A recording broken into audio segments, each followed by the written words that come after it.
Good evening बच्चों। आज हम प्रिज्म के द्वारा प्रकाश का अपवर्तन और परिक्षेपण पढ़ेंगे। Refraction and dispersion of light through prism. Prism के बारे में कुछ बातें हमने पिछले वीडियो में बताई थी आपको कि प्रिज्म एक होमोजीनियस ट्रांसपेरेंट मीडियम है जो कि दो प्लेन सरफेसेस से घिरा होता है। प्रिज्म का जो बेस होता है वो ट्रायंगुलर होता है और इसका जो अपवर्तक कोण या प्रिज्म कोण कहें, प्रिज्म एंगल ए से डिनोट करते हैं हम लोग। इसमें जो PQRS जो रे बनी हुई है, ये रे का लाइट रे का इसका मार्ग है, इस रास्ते से लाइट रे जा रही है। PQ इंसिडेंट रे है, QR रिफ्रैक्टेड रे है और RS जो है वो आउटकमिंग रे है। तो इस बेसिस पर यहाँ पर आपतन कोण, एंगल ऑफ इंसिडेंस, निर्गत कोण, angle of outcome, angle of refraction, angle of deviation और एंगल ऑफ मिनिमम डेविएशन को हम लोग डिफाइन कर चुके हैं पिछले वीडियो में। और आई डेल्टा कर्व के बारे में भी बात हुई थी कि एंगल ऑफ इंसिडेंस और एंगल ऑफ डेविएशन के बीच में जो कर्व मिलता है हमको, वो आई डेल्टा कर्व कहलाता है। और जो मिनिमम एंगल मिलता है इस कर्व में, वो मिनिमम एंगल हमारा जो भी होता है, जब हम इस वाले पॉइंट की बात करते हैं, ये तो इस वाले एंगल ऑफ इंसिडेंस पर ये जो डेल्टा M है, ये एंगल ऑफ मिनिमम डेविएशन दिखाता है। इसके बाद हम बात करेंगे कैसे अल्पतम विचलन कोण यानी एंगल ऑफ मिनिमम डेविएशन को निकाल करके हम प्रिज्म के पदार्थ का अपवर्तनांक अर्थात refractive index of material of prism निकाल सकते हैं। तो रिफ्रैक्टिव इंडेक्स N और डेल्टा M आपस में किस तरह से संबंधित होते हैं, वो हम आगे प्रूव करके दिखाएंगे। हमें उसके पहले एक शर्त बतानी होगी कि जब मिनिमम डेविएशन होता है किसी भी प्रिज्म के द्वारा, किसी लाइट रे का मिनिमम डेविएशन होता है, तो एंगल ऑफ इंसिडेंस और एंगल ऑफ आउटकम दोनों बराबर होते हैं और डेल्टा को हम डेल्टा M यानी मिनिमम डेविएशन एंगल लेते हैं और उस स्थिति में R भी R डैश के यानी एंगल ऑफ रिफ्रैक्शन जो है वो उस अपने सामने वाले एंगल R डैश के बराबर होता है। ये हमने दूसरा एक डायग्राम बनाया है यहाँ पर। तो जब भी प्रिज्म में मिनिमम डेविएशन होता है तो उस स्थिति में I जो है वो I डैश के बराबर होता है और ये जो R है वो R डैश के बराबर होता है। यहाँ पर हमने ये भी दिखाया है कि किस तरह से सामने वाले एंगल्स आपस में बराबर होते हैं। ये जो इधर वाला I एंगल है वो अपने सामने वाले एंगल के बराबर है और इधर I डैश जो है वो पूरा वो अपने सामने के I डैश एंगल के बराबर है। तो यहाँ पर हम इस त्रिभुज QDR में अगर हम देखें तो ट्रायंगल QDR में एंगल डेल्टा जो है वो एक्सटीरियर एंगल है।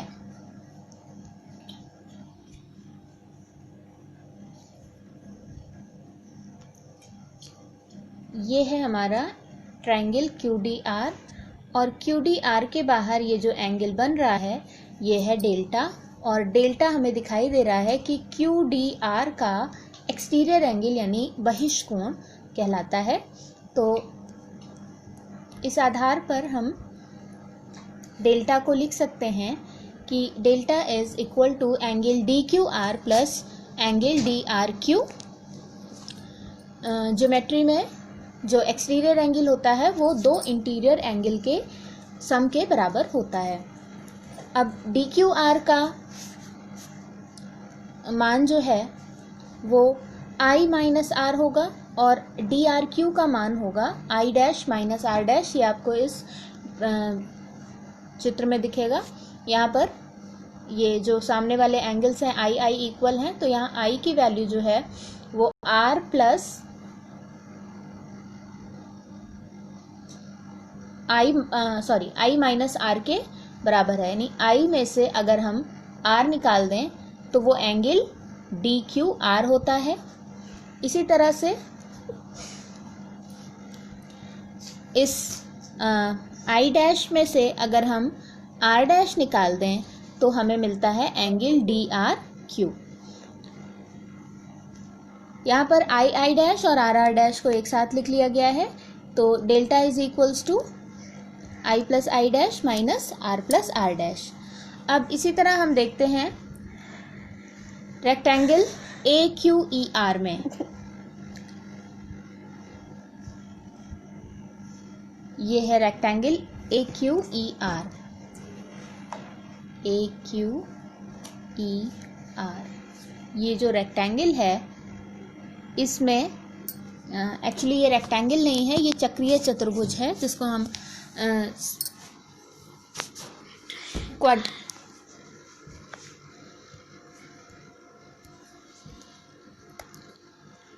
चक्रीय चतुर्भुज में आमने सामने के कोणों का योग 180 डिग्री होता है।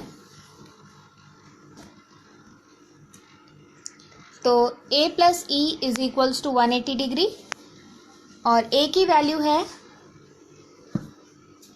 ट्राइंगल क्यू ई आर में हम देखें तो r plus R dash, a की वैल्यू है r प्लस आर डैश, तो r plus R dash plus E is equals to 180 degree. अब समीकरण 2 और 3 को जब हम इक्वेट करेंगे तो हमें r plus R dash is equals to a मिलेगा।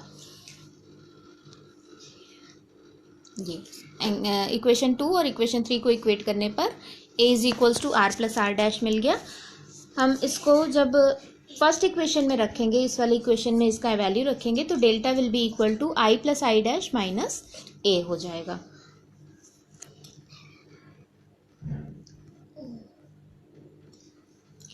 इसके बाद कि हम जानते हैं कि जब प्रिज्म मिनिमम डेविएशन देता है तो delta will be equal to delta M, I is equals to I dash and R is equals R dash. तो हम यहाँ पर देखेंगे कि 2r, वहाँ पर हमने r plus R dash is equals to A लिखा था, तो r चूंकि r डैश के बराबर होता है इसलिए यहाँ पर हम r प्लस आर यानी 2r इज इक्वल्स टू ए लिखेंगे। तो a की वैल्यू होगी r बाई 2। तो डेल्टा m की वैल्यू हो जाएगी 2i माइनस ए, क्योंकि i भी i डैश के बराबर है। तो यहाँ पर हम i की वैल्यू यानी एंगल ऑफ इंसिडेंस की वैल्यू निकाल लेंगे a plus delta M by 2। अब इसके बाद स्नेल के नियम से हम देखें तो n की वैल्यू होती है sine I upon sine R, और यहाँ पर हम i और r दोनों की वैल्यूज़ रखेंगे। i की वैल्यू हमने यहाँ पर निकाली है a plus delta M by 2, r की वैल्यू हमने निकाली थी a बाई 2। दोनों वैल्यूज़ जब हम रखेंगे तो रिफ्रैक्टिव इंडेक्स n की वैल्यू हमें मिल जाएगी sine a plus delta M by 2 upon sine a by 2। इस समीकरण या इस इक्वेशन को यूज़ करते हुए हम रिफ्रैक्टिव इंडेक्स की वैल्यू पता कर सकते हैं अगर हमें प्रिज्म एंगल और एंगल ऑफ मिनिमम डेविएशन पता हो। ये बहुत इंपॉर्टेंट प्रैक्टिकल भी है हमारे कोर्स में, क्लास 12th में। इसमें हमें प्रैक्टिकल में हमें प्रिज्म से हमें अलग अलग एंगल ऑफ इंसिडेंस पर हमें अलग अलग एंगल ऑफ डेविएशंस निकालने होते हैं और उसके बाद आई डेल्टा कर्व बनाना होता है। आई जो है वो 30 डिग्री से कम नहीं होना चाहिए। जब जो भी डेविएशन मिलेगा हमको वो 30 डिग्री के अबव ही मिलेगा।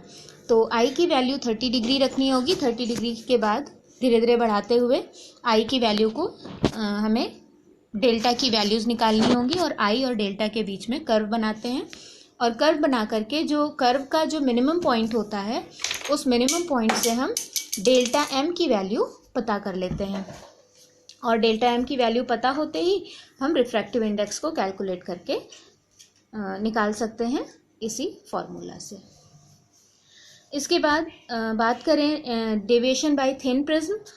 अगर हम एक पतला प्रिज्म लें, पतले प्रिज्म में जो प्रिज्म एंगल होगा, या जिसको कहेंगे हम प्रिज्म का जो रिफ्रैक्टिंग एंगल है, वो लेस देन या इक्वल टू 5 डिग्रीज होना चाहिए। यानी जो प्रिज्म एंगल है वो बहुत ही छोटा होना चाहिए। तब साइन की वैल्यूज़ हमें पता है कि साइन 0 डिग्री की वैल्यू 0 ही होती है। यानी बहुत छोटे एंगल्स के लिए हम साइन की वैल्यूज़ को उसी एंगल की वैल्यू के बराबर मान सकते हैं। तो हम sine a plus delta M by 2 को a plus delta M by 2 के बराबर लिख सकते हैं। इसी तरह साइन a बाई 2 को a बाई 2 के बराबर लिख सकते हैं। चूँकि a बहुत ही छोटा एंगल है तो उसके लिए डेल्टा m भी बहुत छोटा होगा, और उसका जब हम हाफ करेंगे, a plus delta m by 2 करेंगे, तो वो भी एक छोटी वैल्यू होगी, स्मॉल वैल्यू होगी। इसी तरह a जब स्मॉल वैल्यू है तो a बाई 2 भी एक स्मॉल वैल्यू होगी। तो इसलिए साइन a बाई 2 की वैल्यू भी a बाई 2 के बराबर हम मान सकते हैं। अब यही वैल्यूज़ जब हम इस फॉर्मूले में रखेंगे, n is equals to sine a plus delta M by 2 की जगह केवल a plus delta M by 2 रखना है, और साइन a बाई 2 की जगह हमें केवल a बाई 2 रखना है। और इसको जब हम कैलकुलेट करेंगे तो हमें मिलेगा a plus delta M by a, यानी 1 plus delta M by a। यानी बहुत पतले प्रिज्म के लिए जो डेल्टा m निकाला जाएगा वो simply n minus 1 into a के बराबर होगा। यानी कि बहुत पतले प्रिज्म के लिए जो रिफ्रैक्टिव इंडेक्स जब निकालेंगे तो वो एंगल ऑफ इंसिडेंस पर डिपेंड नहीं करता है। एंगल ऑफ इंसिडेंस पर एक्चुअली रिफ्रैक्टिव इंडेक्स डिपेंड करता ही नहीं है। हम इस वाले इस फॉर्मूले में भी देखें तो यहाँ पर भी आई की कोई ज़रूरत नहीं है, आई या आर की। और इसी तरह से पतले प्रिज्म के लिए जब हम बात करते हैं तो उसके लिए भी आई या आर की कोई ज़रूरत नहीं है। तो ये दोनों फॉर्मूले हमारे लिए बहुत ही ज़्यादा इंपॉर्टेंस के हैं। इस पर बेस्ड न्यूमेरिकल भी बहुत अधिक आते हैं। इसके लिए आपको बहुत प्रैक्टिस की ज़रूरत भी है। इसके बाद हम बात करते हैं dispersion of white light. Dispersion means होता है कि जब वाइट लाइट, हमें मालूम है कि वाइट लाइट जो है वो कई कलर्स से, एक्चुअली 7 कलर्स का मिक्सचर होती है। तो 7 कलर्स को ये अलग अलग उसके कंपोनेंट्स में, वाइट लाइट को उसके कलर्ड कंपोनेंट्स में डिवाइड कर देता है और हमें वो कंपोनेंट्स दिखाई देते हैं। तो जब किसी प्रिज्म पर वाइट लाइट की रे डाली जाती है तो वो अपने अलग अलग रंगों के अलग अलग रेज में डिवाइड हो जाती है। इसी फिनोमेनन को हम वर्ण विक्षेपण या परिक्षेपण या डिस्पर्सन ऑफ वाइट लाइट कहते हैं। डिस्पर्सन का जो मेन रीज़न है वो ये है कि किसी भी मटीरियलिक मीडियम में जो अलग अलग रंगों के प्रकाशों की चाल है वो अलग अलग होती है। निर्वात में तो सारे रंग एक ही चाल से चलते हैं, लेकिन कोई भी मीडियम होता है जब लाइट के रास्ते में, तो उस मीडियम में प्रकाश के अलग अलग रंगों की चालें जो हैं, अलग अलग रंगों की स्पीड जो है वो अलग अलग होती है, जिसकी वजह से उस मटेरियल का जो रिफ्रैक्टिव इंडेक्स होता है वो अलग अलग रंग के लाइट के लिए अलग अलग होता है। ग्लास की बात करें तो उसमें जो वॉयलेट लाइट की स्पीड जो है वो सबसे कम होती है और रेड लाइट की स्पीड सबसे ज़्यादा होती है, जिसकी वजह से ग्लास का रिफ्रैक्टिव इंडेक्स वॉयलेट लाइट के लिए सबसे ज़्यादा होता है और रेड लाइट के लिए सबसे कम होता है। अब अगर हम पर्पल या वॉयलेट लाइट का डेविएशन एंगल निकालें तो वो रेड कलर के एंगल ऑफ डेविएशन से बड़ा होता है। वाइट लाइट जब प्रिज्म में एंटर करती है, प्रवेश करती है, तो अलग अलग कलर्स की जो किरणें होती हैं वो अलग अलग दिशाओं में निकलती हैं, अलग अलग डायरेक्शंस में निकलती हैं। और वॉयलेट लाइट की रे जो है वो प्रिज्म की आधार की ओर, प्रिज्म के बेस की ओर सबसे नीचे की तरफ निकलती है, क्योंकि इसका डेविएशन सबसे बड़ा होता है। और इसी तरह एक एक करके बैंगनी के बाद हरा, हरे के बाद पीला, पीले के बाद ऑरेंज, ऑरेंज के बाद लाल, लाल कलर का जो डेविएशन होता है वो सबसे कम होता है, इसलिए लाल कलर हमको सबसे ऊपर दिखता है प्रिज्म में। तो वाइट लाइट अलग अलग रंगों की रेज में डिवाइड हो जाता है, विभाजित हो जाती है, और इसी को हम वर्ण विक्षेपण या डिस्पर्जन ऑफ वाइट लाइट कहते हैं। डिस्पर्सन की को मेजर करने का एक तरीका है कि हम उसका एंगुलर डिस्पर्सन निकालते हैं या कोणीय विक्षेपण निकालते हैं। कोणीय विक्षेपण निकालने के लिए हम सिंपली वायलेट लाइट के लिए जो एंगल ऑफ डेविएशन है उसमें से रेड लाइट के एंगल ऑफ डेविएशन को घटा देते हैं, और इस अंतर को, इस डिफरेंस को हम थीटा से डिनोट करते हैं। Theta is equals to delta V minus delta R।